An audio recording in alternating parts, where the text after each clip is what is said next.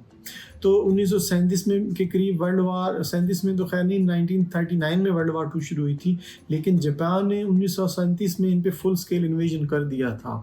تو پھر ان دونوں پارٹیوں نے آپس میں اگینسٹ امپیریلزم کے لڑنے کے لیے اتحاد کر لیا. تو اس کے اندر نیشنل انٹرسٹ میں دونوں پارٹیوں نے مطلب ان کی گورنمنٹ ایک نہیں بنائی، دونوں پارٹیاں جیپنیز کے خلاف لڑتی رہیں. اور جو KMT تھی چنگ کائی شک کی، یہ زیادہ تر چونکہ ان کے پاس پراپر ایک ملٹری اور اسٹیٹ ریسورسز زیادہ تھے، تو یہ فرنٹ بیٹل، فل اسکیل بیٹل ان کے ساتھ کرتی تھی. جبکہ CPC جو تھی وہ اس کی اسٹریٹجی گریلا وار کی تھی، اور گریلا وار کے ذریعے اس نے جیپنیز کو وہاں سے نکالنے میں وہ کامیاب. 1945 تک یہ پارٹیاں ہوگی، لیکن 1945 میں جیپنیز کو انہوں نے باہر نکال دیا. لیکن اس کے بعد چائنا کے اندر یہ دونوں پارٹیوں کا جو ویژن تھا وہ چائنا میکنگ کا وہ ڈفرینٹ تھا. وہ چنگ کائی شک کی پارٹی جو KMT تھی وہ اس کو کیپٹلسٹک سرمایہ دارانہ اصولوں پہ، فیوڈلزم کو برقرار رکھتے ہوئے اور بیوروکریٹک سٹرکچر کو برقرار رکھتے ہوئے آگے لے جانا چاہتی تھی، جس میں ایلیٹ پروٹیکشنزم تھا اور عوام سے وہ ڈسٹنس تھا. بالکل جیسے آج کا پاکستان ہے، جو نیشنلزم کا نعرہ تو لگاتی ہیں پاکستان کی جو ایلیٹ ہے، جنہوں نے سسٹم بنایا ہوا ہے جن طاقتوں نے، تو اور وہ نیشنلزم کی بات بھی کرتے ہیں، لیکن فیوڈلزم ختم نہیں کرنا چاہتے ہیں، بیوروکریٹک سٹرکچر ختم نہیں کرنا چاہتے ہیں، DC سسٹم ختم نہیں کرنا چاہتے ہیں، اور عوام سے ایک ڈسٹنس رکھا ہوا ہے، سرمایہ داریت کو ختم نہیں کرنا چاہتے ہیں. سو دس از دی فائٹ. پاکستان کی بھی یہی فائٹ ہے، اس ایلیٹ کے خلاف، ایلیٹزم کے خلاف. اور چائنیز CPC کی بھی یہی فائٹ تھی اگینسٹ دی KMT. تو confusion, this is the national vision of CPC was different from the KMT vision. So CPC اور پھر KMT کی آپس میں لڑائی شروع ہوئی، اور اس جنگ میں ایون KMT کے اندر جو ایک کرپشن تھی، دوغلاپن بھی تھا. تو ایون سن یت سن کی بیوی جو تھی وہ بظاہر KMT میں تھی، لیکن وہ CPC سے ہمدردی رکھتی تھی، ان کو ٹھیک سمجھتی تھی، تو وہ اس نے اس فائٹ میں پوشیدہ طور پہ CPC کا ساتھ دیا. اور پھر یہ لڑائی بھی 3 سال تک چلتی رہی، جس میں پھر KMT کو CPC نے ہرایا کئی بیٹل فیلڈ میں، بیجنگ پہ کنٹرول کیا. اور پھر اس دوران KMT کو امریکنز بھی سپورٹ کرتے رہے، برٹش بھی سپورٹ کرتے رہے، اور انہوں نے چاہے CPC پہ اٹیک بھی کیا، لیکن CPC جو تھی وہ پیچھے نہیں ہٹی، اور اس کو KMT کو پھر تائیوان کی طرف بھاگنا پڑا، اور وہاں پہ جا کے پھر اور چائنا نے پھر CPC نے پھر نیو چائنا بنا. اچھا، اب انٹرسٹنگ بات یہ ہے کہ صرف CPC جب نیو چائنا بنا 1941 میں، 1 اکتوبر 1949 میں، تو نیو چائنا صرف CPC بنانے میں نہیں تھی. CPC کے علاوہ 3 پارٹیاں اور بھی تھیں، جو اس وقت اس سے ظاہر ہوتا ہے کہ یہ اور بھی پارٹیاں جو تھیں وہ چائنا کے لیے ایفرٹ کر رہی تھیں. تو CPC نے ان کی، چاہے ملک میں وہ گڑبڑ نہ ہو، تو ان کو بھی انکارپوریٹ کیا. تو اس میں بڑے کچھ امپورٹنٹ نام ہیں. جب 1940 ماؤ چیئرمین جو صدر بنا، پریزیڈنٹ بنا، تو کچھ اس نے تقریباً 7 بندوں کو وائس پریزیڈنٹ لیا تھا. اس میں چو دے، یہ کمیونسٹ پارٹی سے تھا وائس پریزیڈنٹ. لیو شوچی، یہ بھی کمیونسٹ پارٹی کی طرف سے وائس پریزیڈنٹ بنا تھا. سونگ چھنگ لنگ، یہ اس کی بیوہ تھی، جو KMT کا پہلا پریزیڈنٹ تھا، جو چنگ کائی شک سے پہلے چائنا کا وہ جو KMT کو لیڈ کر رہا تھا، اور جس کے بارے میں ہے کہ he was genuine person, is not authoritarian اور کیپٹلسٹک مائنڈ سیٹ پرسن. اور اس کی بیوی اگرچہ وہ اس پارٹی میں تھی، لیکن ان کی ہمدردی تھی. تو جب نیو چائنا بنا تو CPC نے، ماؤ نے اس کو بھی انکلوڈ کیا. تو جب ماؤ سے پھر ایک اور بندہ تھا لی جیشن، یہ ریولیوشن کمیٹی آف کومنٹانگ کا تھا. اور جنگ لن یہ چائنا ڈیموکریٹک لیگ کا تھا. یعنی کہ اب 7 پریزیڈنٹ میں سے وائس پریزیڈنٹ میں سے 3 وائس پریزیڈنٹس جو تھے وہ دوسری پارٹیوں کے تھے, اور گاؤ گنگ یہ کمیونسٹ پارٹی آف چائنا کی طرف سے تھا.